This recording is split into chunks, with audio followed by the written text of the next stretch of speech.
Yes, we are live now. Hello friends, this is Vishwas. Welcome to Oxford classes. Discuss करेंगे हम लोग आज कल के क्लास से आगे ले चलेंगे दोस्तों, क्योंकि हम लोग डिस्कस कर रहे हैं टेंस का पार्ट. और टेंस के पार्ट में हमने बहुत ही अच्छा सेशन लेकर के चला.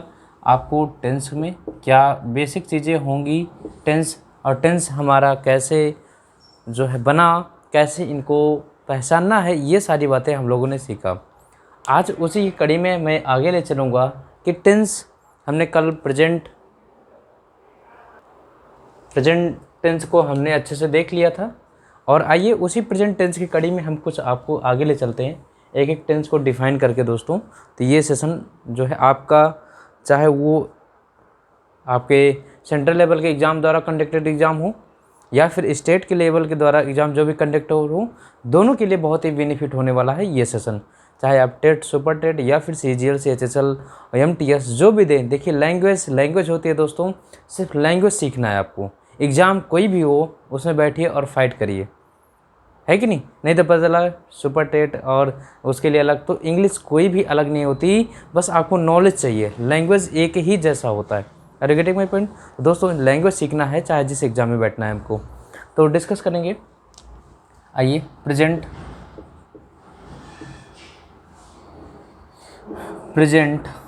इंडेफिनिट टेंस, इसको हम चर्चा करेंगे दोस्तों. प्रेजेंट इंडेफिनिट टेंस क्या है भाई. जैसे कि यहाँ से हमको समझ में आ रहा है कि वर्तमान, इंडेफिनिट मीन्स अनिश्चित, जो डेफिनिट ना हो, है कि नहीं. टेंस मीन्स समय, यानी कि वर्तमान समय में या काल कोई भी काम जो क्या हो आपका, जो भी डिफाइन ना हो, निश्चित ना हो कि वो घटना घटित हुई या नहीं हुई, that is called present indefinite tense. Are get my point. तो प्रेजेंट इंडेफिनिट टेंस ये है, यानी कि इसमें आपको घटना घटित हुई या नहीं हुई ये आपको जस्टिफाई नहीं होने पाएगा. जैसे हमने कहा, देखिए दोस्तों अब इसके ज़रा स्ट्रक्चर की बात करें. स्ट्रक्चर देखिए, हम कभी भी आपको ता है, ती है, ते हैं, था है, थी है, थे हैं, इन सब पैटर्न पर ड्राइव नहीं करने वाले हैं दोस्तों. इसको हम देखिए टेंस जो कि आपके वर्ब पर आधारित होता है, क्योंकि हमने शुरू में ही बताया, पहले वीडियो में बताया कि ये टोटल टेंस आपके एक्शन पर डिपेंड होता है कि आप एक्शन कौन सा कर रहे हैं. यदि एक्शन आपको पता चल गया तो टेंस आपकी मुट्ठी में, है कि नहीं. एक्शन कैसे, जैसे कि हमने कह दिया, ध्यान दीजिएगा, राम रीड्स अ बुक. ये अब जब हमने दूसरा एक्शन लिखा, राम रेड अ बुक. अब दोनों सेंटेंस में आपको अलग अलग वर्ब मिले, यानी कि यहाँ पर मिला first form of the verb में यस या यस, यहाँ मिला second form of the verb. तो first form is the verb shows that tense is called present tense. Second form of the verb is denoting the tense is past, है कि नहीं. तो second form of the verb shows the tense is past, यानी कि second form आपको past tense define करती है, बल्कि जो first form of the verb है वो क्या है, प्रेजेंट टेंस से डिफाइन करती है. Are you getting my point. तो वर्ब को पहचानिए, ना कि ता है, ती है, ते हैं, इन सब का जो है, इन सब से कोई लेना देना नहीं है. आप के स्टेट लेवल के एग्ज़ाम में आपको एक्शन पहचानिएगा दोस्तों, एक्शन क्या हो रहा है, तभी आपको पकड़ में आएगा. कभी भी रहा है, रही है, ता है, ती है पर डिपेंड नहीं होना है. चलिए आइए इसको ड्राइव करते हैं ज़रा. एक्शन यानी कि इसको स्ट्रक्चर की बात करते हैं दोस्तों. तो स्ट्रक्चर आपको क्या होता है, यानी कि यदि हम सबसे पहले किसी भी सेंटेंस को बनाने के लिए हमको सब्जेक्ट चाहिए, और सब्जेक्ट के लिए हमको क्या चाहिए, वर्ब चाहिए, उसके बाद ऑब्जेक्ट चाहिए, है कि नहीं. वर्ब चाहिए, उसके बाद आपको क्या चाहिए, ऑब्जेक्ट चाहिए. यही तो होना चाहिए. अब यदि हमारा, ध्यान दीजिएगा, यदि हमारा सब्जेक्ट सिंगुलर तो वर्ब में क्या लगाना पड़ेगा, यस या ईएस लगाना पड़ेगा, है कि नहीं. ये यदि सब्जेक्ट प्लूरल तो वर्ब में यस या यस नहीं लगाना पड़ेगा. इस पर हम काम करते हैं. जरा देखिए, जैसे हमने कहा, दे वांट या वांट्स अ कार। सही करिए भाई। जैसे हम कह दें he gets good mark. Correct करिए भाई। जैसे हमने कहा वी wants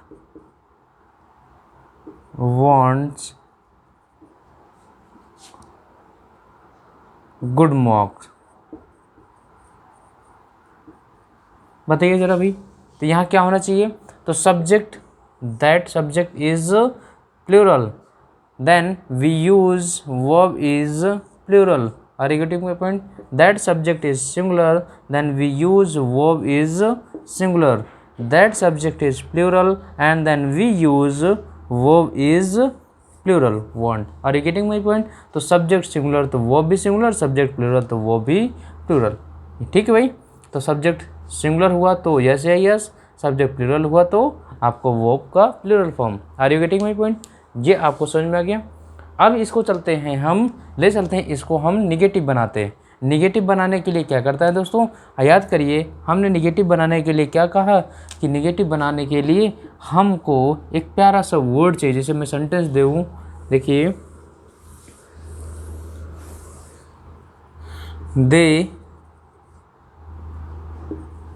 डू या डज नॉट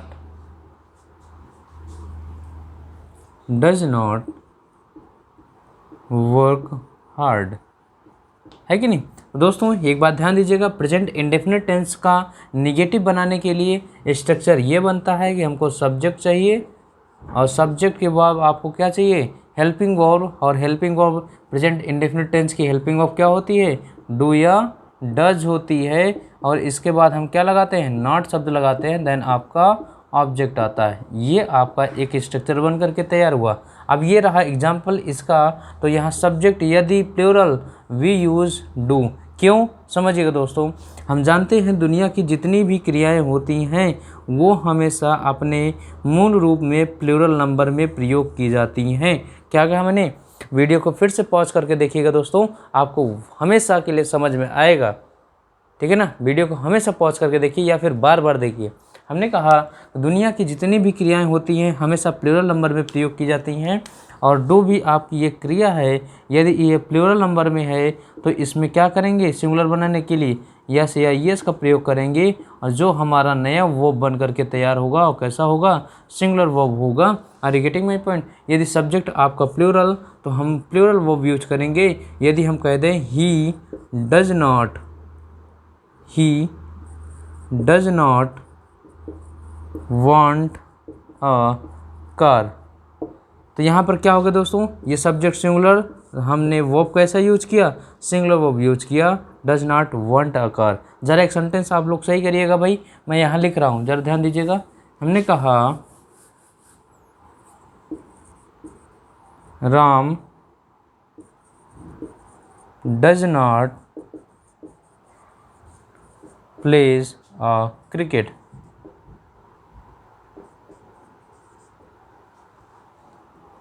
बताइए ज़रा भाई, सेंटेंस आपका करेक्ट है या इनकरेक्ट है, ये आपको पहचानना है। एकदम छोटी छोटी बात को सीखते चलेंगे, कोई जल्दबाजी नहीं है, एकदम छोटी छोटी बातों को। ज़रा बताइए भाई क्या है? तो यहाँ पर कुछ लोगों को लग रहा होगा कि सेंटेंस पूरी तरीके से सही है, लेकिन सेंटेंस बिल्कुल इनकरेक्ट है। रीज़न, क्योंकि यहाँ पर क्या है? प्लेज। कह दीजिए गुरु जी क्यों? क्योंकि सब्जेक्ट सिंगुलर है और सिंगुलर सब्जेक्ट है तो हम यहाँ पर सिंगुलर नंबर की वर्ब यूज नहीं करेंगे। मैंने कहा बिल्कुल सही, बिल्कुल आपने सही पकड़ा कि सब्जेक्ट सिंगुलर है तो वर्ब भी कैसी होनी चाहिए? सिंगुलर होनी चाहिए। बट बेटा ज़रा ध्यान से समझिए, ये क्या लगा हुआ है यहाँ पर? Helping verb. हेल्पिंग वर्ब क्या लगा है? डू या डज। और हम याद करिए जब हमने प्राइमरी वर्ब पढ़ा रखा था या पढ़ा रहा था, वहाँ में बताया ये जो आपकी डू वर्ब होती हैं इसके अंतर्गत 3 क्रियाएं होती हैं, डू, डज एंड डिड। इनके साथ हमेशा हमेशा मेन वर्ब की फर्स्ट फॉर्म प्रयोग की जाती है। याद करिए, हजारों साल पहले मैंने ये बातें बताई हैं, ध्यान दीजिए भाई। तो यहाँ पर क्या हो जाएगा? प्लेज नहीं, इसकी मेन फॉर्म होगा यानी कि प्ले होगा। Are you getting my point? ठीक है भाई। कहाँ से पूछेगा एग्जामिनर आपसे? देखिए ज़रा, आइए चलते हैं। नेक्स्ट स्ट्रक्चर ले चलते हैं भाई। देखिए पहला स्ट्रक्चर बना आपका, दूसरा स्ट्रक्चर बना, ठीक। ये तो ये पहला स्ट्रक्चर आपका क्या कहलाएगा, ये अफर्मेटिव सेंटेंस का है, अफर्मेटिव। दूसरा आपका क्या है, निगेटिव, निगेटिव स्ट्रक्चर का, ठीक भाई। आइए चलते हैं, हम चर्चा करते हैं, इसी का इंट्रोगेटिव बनाते हैं। इंट्रोगेटिव बनाने के लिए पहले यदि इसका बनाएंगे अफर्मेटिव का, तो हम कुछ नहीं करते, इंट्रोगेटिव को ज़रा पैटर्न पर ड्राइव करते हैं। ध्यान दीजिएगा, यदि आप काइंड्स ऑफ सेंटेंस पढ़े होंगे तो वहाँ पर हमने बताया था इंट्रोगेटिव दो पार्ट में बनते हैं। पहला यस नो टाइप में बनते हैं, दूसरा आपका WH वर्ड टाइप में बनते हैं, ठीक है भाई। जिनका आंसर यस नो मिले यस नो टाइप, जिनका आंसर कई सारे उत्तर में मिले यानी कि WH वर्ड टाइप होते हैं, ठीक है भाई। अब इनके स्ट्रक्चर की बात करते हैं तो यस नो टाइप का स्ट्रक्चर इस तरीके से बनता है कि हम सबसे पहले क्या यूज करते हैं, हेल्पिंग वर्ब, उसके बाद आपको क्या यूज करना पड़ता है, सब्जेक्ट, देन आपका मेन वर्ब, उसके बाद आपका ऑब्जेक्ट, ये आपको बनता है। यदि WH वर्ड का स्ट्रक्चर बनाने की कोशिश करते हैं तो हम सबसे पहले क्या लिखते हैं, WH वर्ड लिखते हैं, उसके बाद आपको हेल्पिंग वर्ब, यानी कि ये स्ट्रक्चर आपको फिर इसके बाद हूबहू उतार देना है। हेल्पिंग वर्ब आपका सब्जेक्ट, उसके बाद आपको क्या लिखना है, main verb, then object. Are you getting my point. ये आपका WH वर्ड टाइप का स्ट्रक्चर बन गया। ध्यान दीजिए, यहाँ जो ये स्ट्रक्चर बना है सिर्फ इसमें सिर्फ और क्या जुड़ा हुआ है, WH वर्ड, बाकी इन्फॉर्मेशन आपकी यही वाली है जो यहाँ से यहाँ तक ड्राइव की गई है। तो दो तरह के आपके इंट्रोगेटिव होते हैं, यस नो टाइप और WH वर्ड। यदि इनका स्ट्रक्चर बनाने की कोशिश करेंगे तो इनका स्ट्रक्चर कैसे बनेगा भाई, इसी तरीके के पैटर्न पर बनेगा। क्या, इसको हम पहले रखेंगे हेल्पिंग वर्ब को, और हेल्पिंग वर्ब क्या होगी, डू या डज, यानी कि डू या डज। उसके बाद आपको क्या आएगा, सब्जेक्ट आएगा, और सब्जेक्ट ये, इसके बाद क्या आएगा आपका मेन वर्ब, है कि नहीं, मेन वर्ब। अब मेन वर्ब की फर्स्ट फॉर्म आएगा, देन आपका ऑब्जेक्ट आएगा। ये आपका इंट्रोगेटिव वर्ड किस टाइप का बन गया, यस नो टाइप का बन गया दोस्तों, यस नो टाइप का। ज़रा मैं यहीं पर WH वर्ड बना के देता हूँ, उसके बाद आप लोग चर्चा करेंगे। WH वर्ड बनाने के लिए सिर्फ WH वर्ड को हम यहाँ पैटर्न पर ड्रा करते हैं, उसके बाद ये पूरा स्ट्रक्चर यहाँ हो जाएगा, यानी कि हेल्पिंग वर्ब। ध्यान दीजिएगा, हेल्पिंग वर्ब में आपका डू या डज सब्जेक्ट के अकॉर्डिंग प्रयोग किया जाएगा। अभी बताएंगे हम कैसे, आपसे एग्जामिनर आपसे कैसे यहाँ क्वेश्चन बहुत अच्छे से यहाँ से क्वेश्चन उठ करके आते हैं। आप देखते चलिए, एक्सरसाइज करते चलिएगा, एकदम नोट डाउन करते चलिए, कंठस्थ कर लीजिए इसको। यहाँ देखिए डू या डज, इसके बाद हमने क्या यूज किया, सब्जेक्ट, उसके बाद मेन वर्ब की फर्स्ट फॉर्म, देन आपका ऑब्जेक्ट आ गया। ये पैटर्न आपका WH वर्ड टाइप का बन गया, ठीक है भाई। ये अब यहाँ बात समझिए, जैसे मैं एग्जांपल देता हूँ, एग्जांपल देने की बात करें, हम कहते भाई देखिए, does they want a car. ज़रा आप लोग करेक्ट करिए भाई, पहला सेंटेंस, दूसरा सेंटेंस,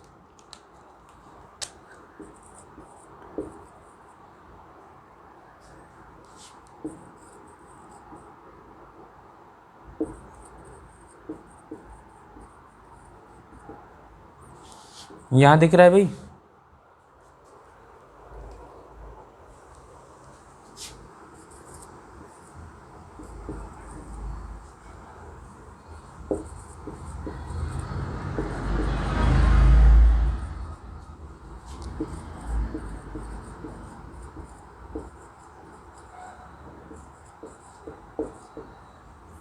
तीनों सेंटेंस करेक्ट करिए भाई, सेंटेंस करेक्ट करिए।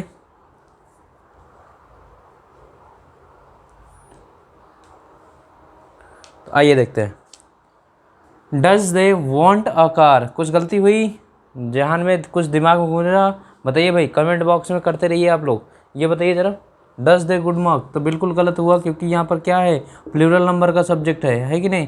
जब प्लूरल नंबर का सब्जेक्ट है तो हेल्पिंग वर्ब कैसे यूज होगा, प्लूरल नंबर, और प्लूरल नंबर में डज का नहीं डू का प्रयोग किया जाता है। अरे भाई, हेल्पिंग वर्ब यानी कि सब्जेक्ट के अकॉर्डिंग तो ही डू डज का प्रयोग करना है कि नहीं, तो क्या हो जाएगा, डू हो जाएगा। यहाँ पर ही आपका सब्जेक्ट है है कि नहीं, सिंगुलर नंबर का है सब्जेक्ट, जबकि यहाँ पर हमने हेल्पिंग वर्ब कैसे यूज की, प्लूरल नंबर का, तो यहाँ पर क्या हो जाएगा, सिंगुलर नंबर को यानी कि डज का प्रयोग करना पड़ेगा।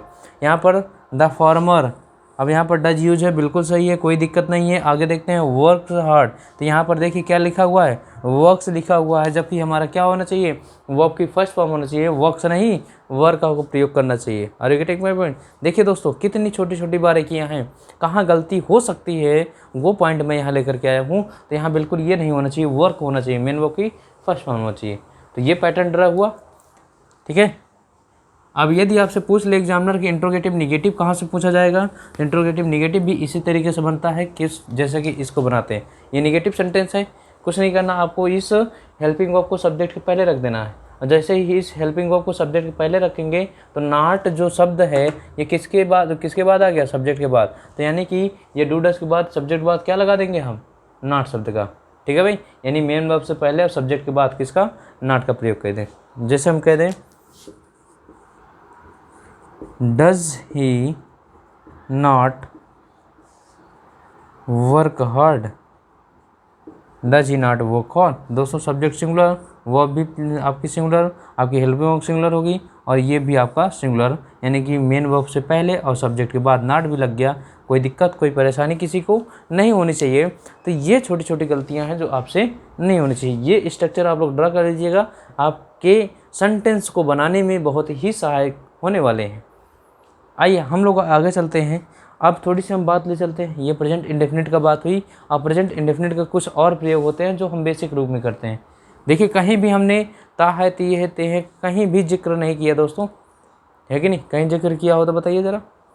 बस आपको सब्जेक्ट पहचानना है, यदि सब्जेक्ट सिंगुलर तो वो में यस यस, ये सब्जेक्ट प्लूरल तो वो में यस यस, इसका प्रयोग नहीं करना है, आपका प्रेजेंट इंडेफिनिट टेंस तैयार, ठीक है भाई। चलिए अब जो इसकी एक कंडीशन होती है, कंडीशन ये होती है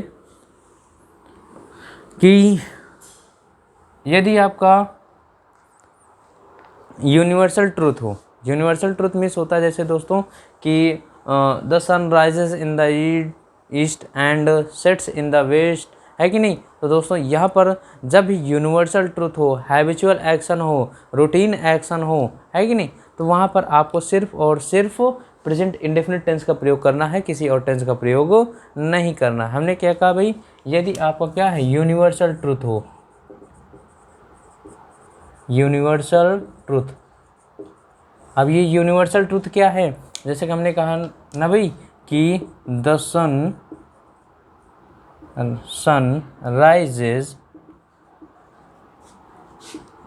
इन द ईस्ट, है कि नहीं। अब ये सन हमेशा सूर्य तो किस में निकलेगा, पूर्व में ही निकलेगा, है कि नहीं। जब पूर्व में ही निकलेगा तो सेंटेंस हमेशा कैसे होगा, यानी कि यूनिवर्सल ट्रूथ है कि नहीं। जब से यूनिवर्सल ट्रूथ है सेंटेंस हमेशा सेंटेंस का प्रयोग किस टेंस में करेंगे, प्रेजेंट टेंस में करेंगे, और किसी भी टेंस में प्रयोग नहीं करेंगे। बताइए ज़रा भाई, कोई दिक्कत यहाँ तक, ठीक है भाई, यहाँ तक बात समझ में आ गई। देखिए आपसे एग्जामिनर कैसे गलती पूछता है, गलती इस तरह से पूछता है, जैसे मैं कह दूँ, देखिए द अर्थ इज मूविंग, ध्यान दीजिएगा कहाँ से आपसे गलती पूछता है भाई, the earth is moving round the sun. अब यहाँ पर आपको गलती पकड़िए ज़रा, क्या गलती हुई। तो दोस्तों यहाँ पर क्या है, अर्थ इज़ मूविंग कौन सा टेंस है, प्रेजेंट का कंटिन्यूअस टेंस है। यानी कि हमने कहा कि जब आपका यूनिवर्सल ट्रूथ आ जाए तो आपको हमेशा प्रेजेंट इंडेफिनिट या सिंपल प्रेजेंट का प्रयोग करना है, प्रेजेंट इंडेफिनिट या सिंपल प्रेजेंट, है कि नहीं, सिंपल प्रेजेंट। यानी कि इसका मतलब है कि आपको सिर्फ वर्ब में यस या यस का प्रयोग लगा हुआ होना चाहिए, बल्कि और कुछ नहीं होना चाहिए। तो यहाँ पर मूविंग नहीं, क्या हो जाएगा, मूव्स हो जाएगा, क्या हो जाएगा, मूव्स हो जाएगा। The earth moves around the sun, यानी कि पृथ्वी जो है सूर्य के चारों ओर घूमती है, ना कि घूम रही है, वो तो घूम रही है, घूमती है। तो यहाँ पर दोस्तों ये हमेशा घूमती है, घूमती रहेगी, और घूमती थी, घूमती है, घूमती रहेगी। तो यानी घूमती है, ना कि घूम रही है, ठीक है भाई। घूम रही है ये कहना गलत होता है, यानी कि इस पर कॉन्टीन्यूअस एक्शन कोई भी नहीं होना चाहिए। आपको हमेशा इसका टेंस कैसा रखना है, जबकि आपको ऑप्शन में मिलेगा कि the earth is moving around the sun. मैं स्टेट लेवल के एग्जाम की बात कर रहा हूँ, वहाँ से आपसे इस तरह से पूछेगा और ऑप्शन में आपको इस तरीके से देगा, ये भी देगा और आपको अंडरलाइन कर देगा। यहाँ पर पहला ऑप्शन बनाएगा कि मूव्स, दूसरा ऑप्शन बनाएगा आपसे मूव, तीसरा ऑप्शन बनाएगा आपको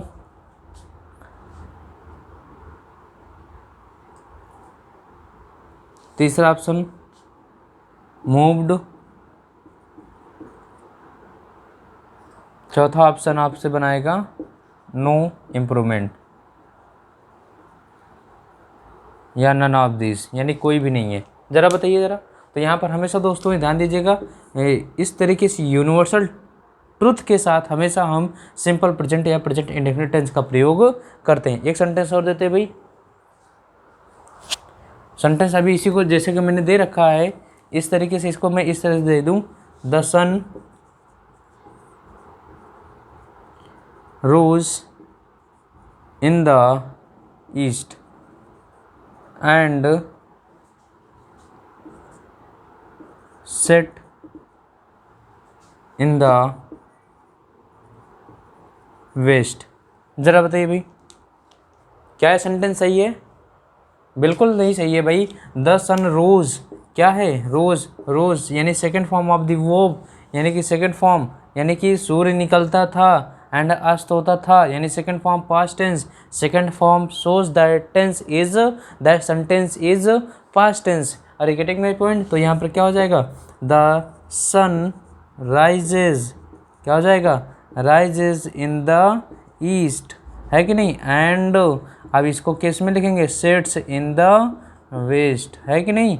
यानी कि सूर्य जो है पूरब में निकलता है और अस्त पश्चिम में होता है। Are you getting my point? चले भाई, तो इस तरीके से हमने कहा पहला क्या, यूनिवर्सल ट्रूथ, है कि नहीं भाई। यूनिवर्सल ट्रूथ व्यक्त करने के लिए हम कभी भी जो है कुछ टेंस का प्रयोग नहीं करते, सिर्फ और सिर्फ सिंपल प्रेजेंट या प्रेजेंट इंडेफिनिट टेंस का प्रयोग करते हैं। और यदि सेंटेंस में आपको कुछ डेली रूटीन के एक्शन मिल जाएं, क्या मिल जाएं, डेली रूटीन के एक्शन मिल जाएं। अब डेली रूटीन के एक्शन कैसे भाई, जब कोई काम हम कर रहे हैं एवरी डे, ध्यान दीजिएगा, एवरी डे, ये आपके कैसे होते हैं, डेली रूटीन के action, every day, daily, daily, है कि नहीं। जब आप डेली काम कर रहे हैं भाई, डेली काम कर, रेगुलर,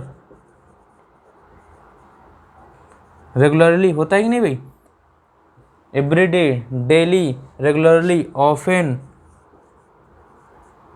ऑफन, नेवर।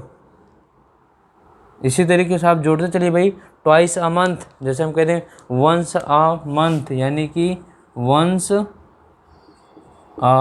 मंथ, या इसी में वंस अ वीक, इसी में वंस अ ईयर, जुड़ता चला जाता है भाई, once a week, once a month. अब इसी में यदि ट्वाइस अ डे जैसे होता नहीं, ट्वाइस अ डे यानी कि दिन में 2 बार, ट्वाइस अ डे। अब इसी में कहते हैं twice a week, twice a year, twice a month. इसी में ये आपको क्या होता है, जुड़ते चला जाता है भाई। अगर नेवर, इसी में क्या हो सकता है, सेल्डम, कभी कभार, सेल्डम, ये नेवर, कभी कभार, है कि नहीं भाई, बोलिए ज़रा। हार्डली, स्कार्सली, इसी में मंथली, जनरली, ये लिख लीजिए भाई, हार्डली, स्कार्सली, मंथली, जनरली, ये वर्ड आपके होते हैं जो आपका डेली रूटीन एक्शन शो करते हैं। यानी कि यदि सेंटेंस में इनका प्रयोग किया गया है तो सेंटेंस आपका सिंपल प्रेजेंट या प्रेजेंट इंडेफिनिट में होने वाला है, किसी और टेंस में नहीं हो सकता भाई। जैसे हम कह दें, एग्जाम्पल देखिए, ही इज ऑलवेज कमिंग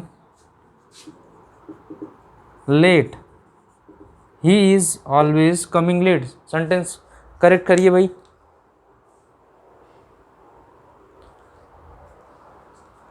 कैसे होगा दोस्तों, हमने कहा ना कि ये क्या, ऑलवेज यानी कि हमेशा लेट आता है, इज के साथ आईएनजी आया है, ये कॉन्टिन्यूअस यानी कि वह हमेशा लेट आ रहा है इसका कोई तात्पर्य नहीं होता, इसका मतलब है यहाँ पर आपको ऑलवेज लगा है, सिर्फ एक ही झलक देखना है और क्या करना है, he always comes late, always comes late. Are you getting my point? बोलिए भाई। तो ये आपका सेंटेंस पूरी तरीके से सही हो गया, ठीक है भाई। जैसे हम कहते हैं दूसरा, he is going to school every day, every day, he is going to school every day. अब कैसा टेंस होगा, जब प्रत्येक दिन जा रहा है, नहीं जाता है, क्या हो जाए, he goes to school every day. Are you getting my point? कोई दिक्कत कोई परेशानी नहीं होना चाहिए, एक एक पॉइंट लेकर के चल रहे हैं दोस्तों। बिल्कुल कहीं से आपका एग्जामिनर कहीं से भी क्वेश्चन पुटअप कर ले, आप उनको सॉल्व कर लीजिएगा। तो हमने कहा यूनिवर्सल ट्रूथ, या फिर आपके ये कुछ वर्ड हैं, everyday, daily, regularly, often, never, once a week, once a month, once a year, twice a day, twice a week, twice a year, twice a month, और seldom, hardly, scarcely, monthly, generally, ये word होते हैं जो कि आपका हमेशा routine action show करते हैं, और रूटीन एक्शन शो करेंगे तो इनका टेंस हमेशा सिंपल प्रेजेंट या प्रेजेंट इंडेफिनिट होगा। Getting my point? चले भाई आगे बोलिए ज़रा, चलते हैं। हम लोगों ने इनका स्ट्रक्चर देख लिया, इनका यूज़ देख लिया। आइए अब हम ले चलते हैं आपको प्रेजेंट कंटिन्यूअस टेंस पर, प्रेजेंट कंटिन्यूअस टेंस पर कैसे इनका प्रयोग किया जाता है भाई, ठीक।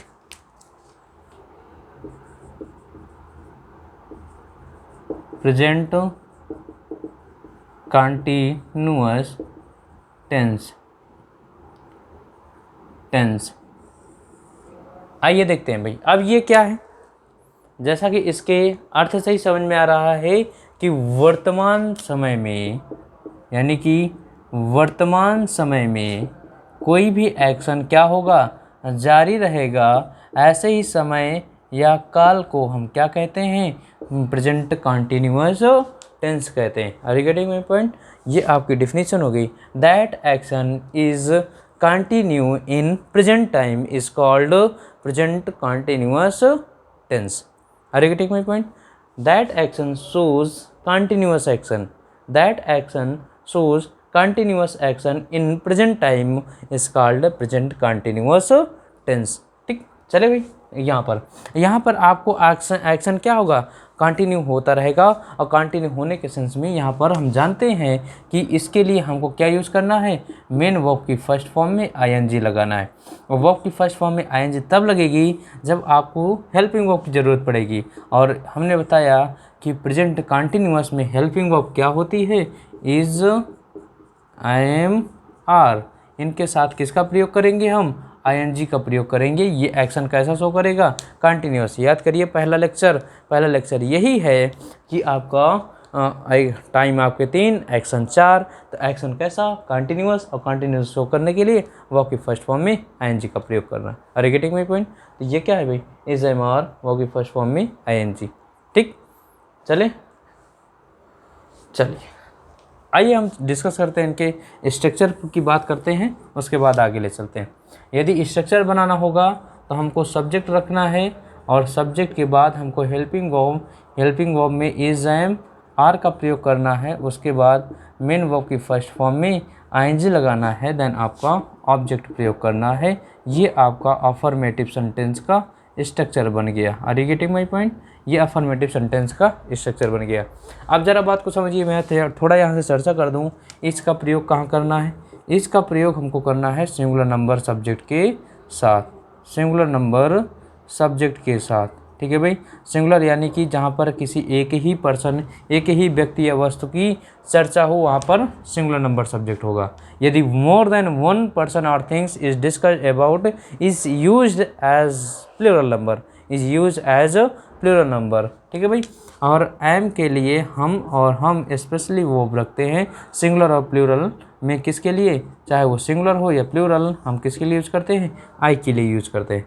आर का प्रयोग हम लोग किस में करते हैं, आर का प्रयोग हम लोग करते हैं प्लूरल नंबर में, यानी कि प्लूरल नंबर सब्जेक्ट के साथ। ठीक है भाई, ये बात समझ में आ गई। अब यूज करने में कोई दिक्कत यहाँ पर बिल्कुल नहीं होना चाहिए। आइए डिस्कस करते हैं। जब ये कॉन्टिन्यूअस बन ही गया आपका, तो यहाँ पर हम जैसे आपको सेंटेंस दे दें,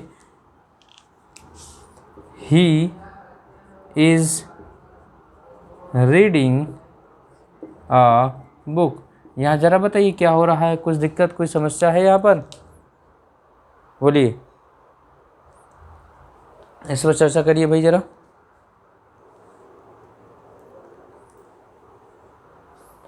ठीक, तो सेंटेंस बिल्कुल सही है, लेकिन ज़रा ध्यान दीजिएगा इसके प्रति भी कुछ कंडीशन मतलब कि यदि सेंटेंस में देखिए इस तरह के, तो आपको यदि आपको ट्रांसलेशन करने के लिए दे दिया गया तो कोई दिक्कत नहीं वहाँ से, लेकिन समस्या ये है जैसे कि मैं कि एक वर्ड सेंटेंस देता हूँ, ही रीड्स नाउ। ज़रा इस सेंटेंस को करेक्ट करके बताइए भाई।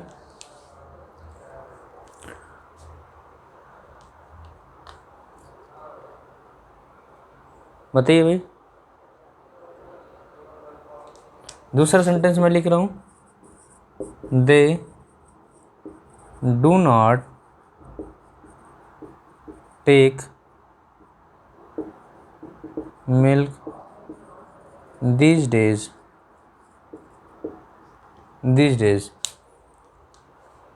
तो बिल्कुल देखिए यहीं पर इंग्लिश मीडियम और हिंदी मीडियम का बच्चा डिफाइन खा जाता है, दोनों में डिफरेंट हो जाता है। कहाँ इंग्लिश मीडियम बच्चा इसको करेक्ट कर ले जाएगा, हिंदी मीडियम का बच्चा हिंदी से अर्थ निकालते हुए इसको गलत करके आएगा, कहेगा they do not take milk these days, यानी कि वे इन दिनों दूध नहीं ले रहे हैं, नहीं ले रहे हैं, है कि नहीं। अब इसको जोड़ लेगा, नहीं ले रहे हैं, है कि नहीं भाई, बताइए भाई ज़रा बताइए। They do not take milk these days, नहीं ले रहे हैं। ठीक, अब दीज डेज आया है, ध्यान दीजिएगा, मैं कुछ यहाँ इसको करेक्ट करिए भाई।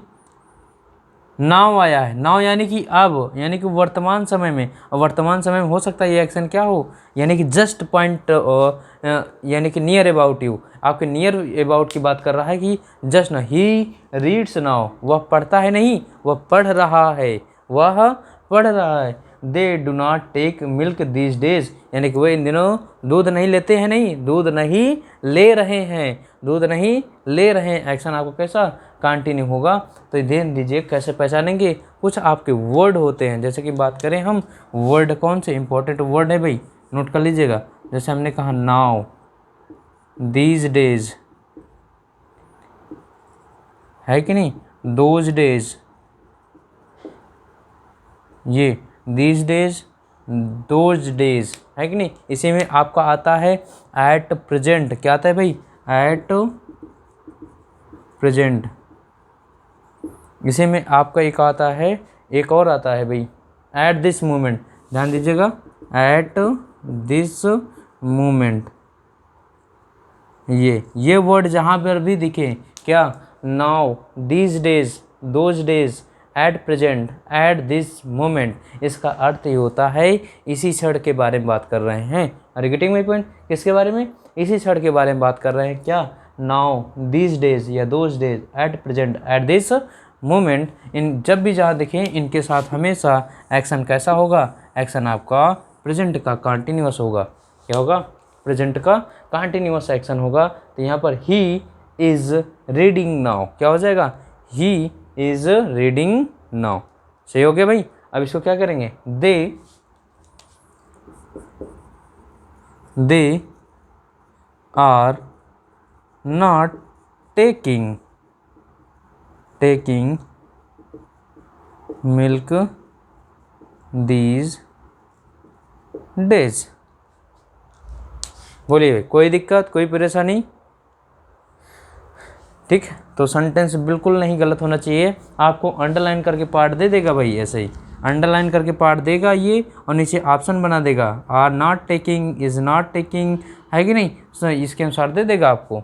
तो वहाँ पर आपको जानना होगा, ये आपके कीवर्ड है जो आपके देखिए स्टेट लेवल से लेकर के आपके और जो है सेंट्रल लेवल के एग्ज़ाम को यहाँ से कंडक्ट कराता है are you getting my point? तो क्या है, now, this days, those days, at present, at this moment, in this word be use in the present continuous tense. ठीक है भाई, चलें आइए अब ले चलते हैं हम आपको कुछ आगे की तरफ बात को बढ़ाते हैं। जैसे कि हम कुछ अपने नियर अबाउट फ्यूचर की बात करते हैं, किसके, नियर अबाउट फ्यूचर की बात करते हैं। जैसे मैं डिस्कस करूंगा, इनको इरेज करता हूँ। नियर अबाउट फ्यूचर की बात करेंगे कि जैसे हम कह दें श्री लालू यादव लखनऊ, श्री लालू यादव जो है कल लखनऊ जाएंगे, कल लखनऊ जाएंगे, या फिर आज रात लखनऊ जाएंगे। जैसे हम कहते हैं लालू यादव जो है आज रात लखनऊ जाएंगे, आज रात लखनऊ जाएंगे, है कि नहीं? मैंने कहा लालू यादव आज रात लखनऊ जाएंगे, तो ये क्या है आपका नियर फ्यूचर है, और नियर फ्यूचर के लिए हम किसका यूज करते हैं, प्रेजेंट कंटिन्यूअस टेंस का यूज करते हैं। Are you getting my point? ठीक है भाई, जैसे एग्जांपल लिख लीजिए भाई, लालू यादव, देखिए Shri Lalu Yadav is going to Delhi tonight, यानी कि आज रात तो लालू यादव कहाँ जाएंगे भाई, दिल्ली जाएंगे। ठीक, चले ये समझ में आया कि नहीं भाई? जरा बताइए इसको, कितनों को तो ऊपर से उड़ गया होगा। ठीक, मैं कल सुबह बक्सर जाऊंगा, मैं कल सुबह बक्सर जाऊंगा, तो क्या है ये, कल सुबह बक्सर जाऊंगा। और कल सुबह बक्सर जाने के लिए आपको क्या है, नियर फ्यूचर है, यानी कल सुबह, नियर फ्यूचर।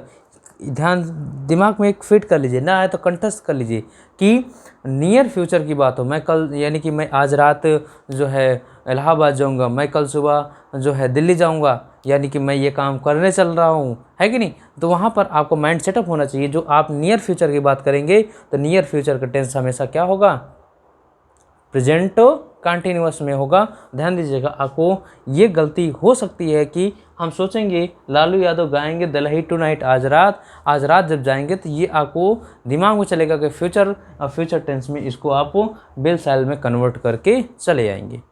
ठीक है भाई, point should be noted.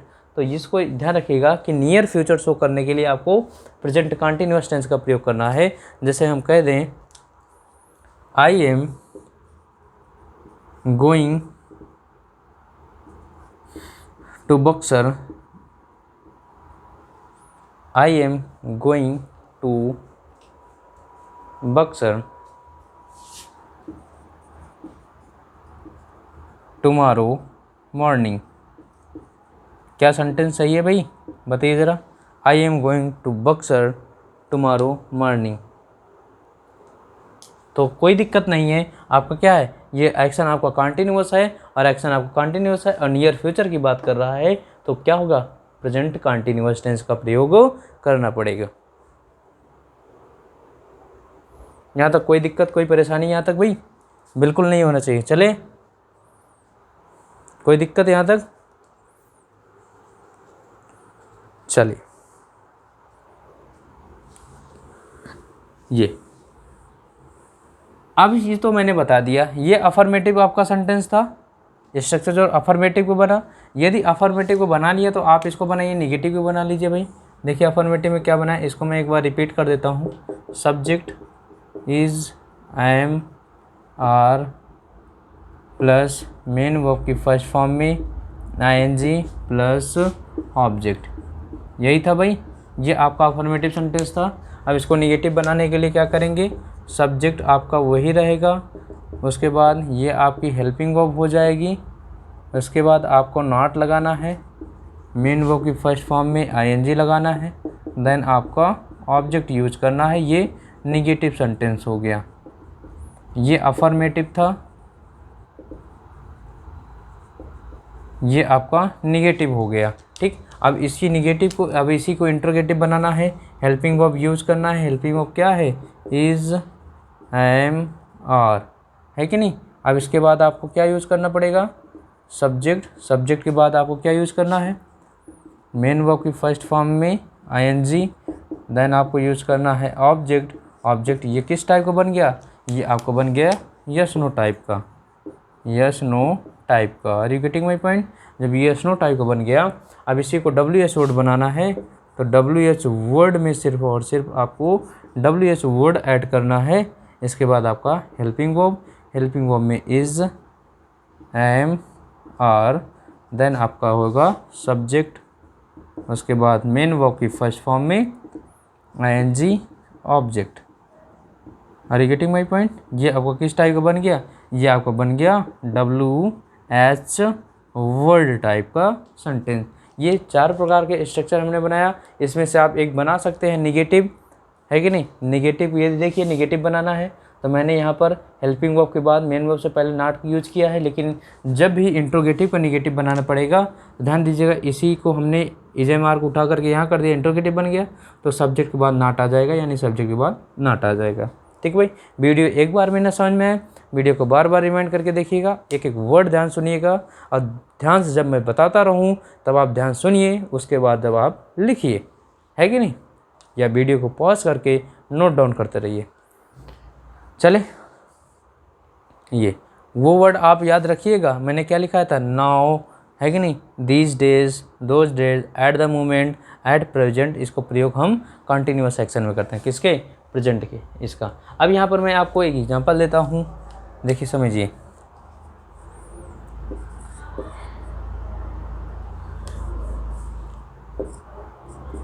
Is she works there. पहला सेंटेंस करेक्ट करिए भाई। दूसरा,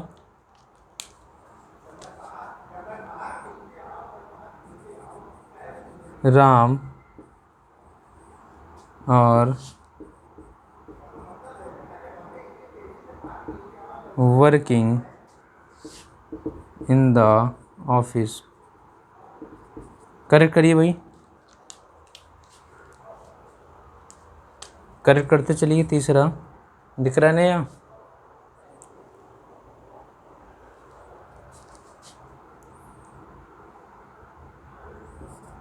इज दे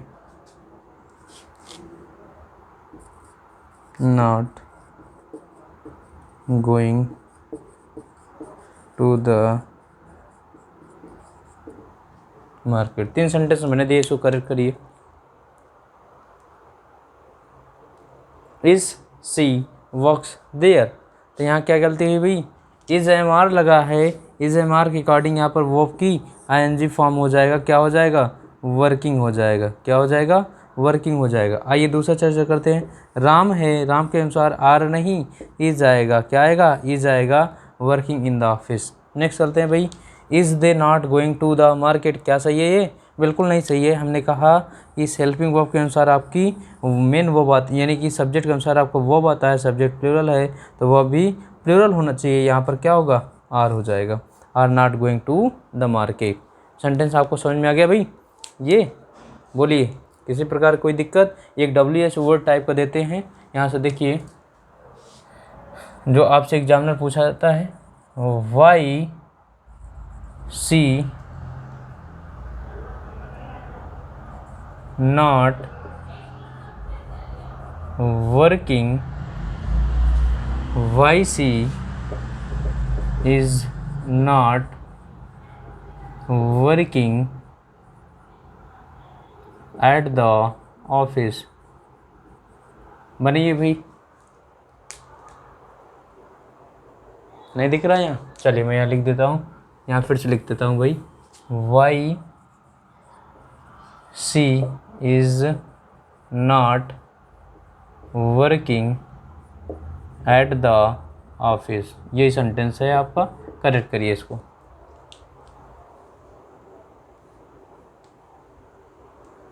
तो क्या हो जाएगा भाई, क्या गलती है, ये आपका यस नोट क्या है, WH वर्ड टाइप का है कि नहीं भी, WH वर्ड टाइप का है, इसको बनाइए ज़रा।